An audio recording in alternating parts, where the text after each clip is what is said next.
করছো তুমি? মাছ আলু ঝোল হবে, পটল দিয়ে আলু দিয়ে, আর শাক ভাজা হবে।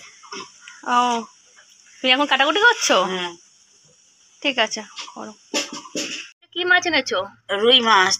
রুই মাছ এনেছো? কড়াইতে দেখো তেল দিয়ে দিয়েছি, তেলটা দেখো গরম হতে দিয়েছি, দেখতেই পাচ্ছ। দেখো তেল গরম হয়ে গেছে, এবার আমি মাছগুলো ছেড়ে দেবো।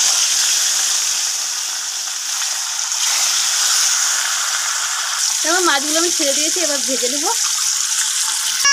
দেখো মাছগুলো ভেজে দিয়ে এলো, মাছগুলো ভাজা হলো, ভাজা হয়ে গেছে, দেখতেই পাচ্ছ। মাছগুলো ভেজে তুলে নিয়েছি। এই তেলেই আমি দিয়েছি ফোড়ন। দেখো পেঁয়াজ আছে, কাঁচা লঙ্কা ফোড়ন দিয়ে দিলাম আমি।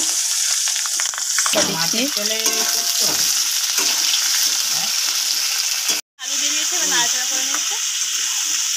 পটলটাকে ভেজে নিয়েছে, তারপর আলুটা দিয়ে দিয়েছে। আর হলুদ গুঁড়ো দিয়েছি। ও, জিরে গুঁড়ো হলুদ গুঁড়ো দেওয়া হয়ে গেছে। লবণ দিয়ে দিয়েছো? না, এবারে আদা দেবো, আদাটা দেবো। নিয়ে ছেড়ে দেবে। একটু কষিয়ে নেবো, দিয়ে এবারে লঙ্কা গুঁড়ো দেবো। লঙ্কা গুঁড়ো দিচ্ছি না।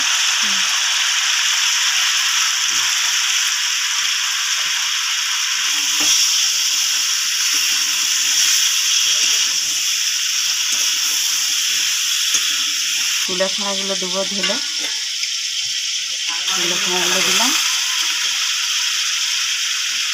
মাছের ঝোলের মধ্যে কুলে খাড়াও দাও? হ্যাঁ, এটা ঝোলটা তুলে খাওয়ার সঙ্গে, তুলে খাওয়াটা ঝোলের সঙ্গে দিলে এটা ভালো লাগে খেতে। ও, আমার মাছের ঝোল রান্না হয়ে গেছে। কে কে মাছের ঝোল প্লিজ কমেন্ট করবে বা বাই লাভ।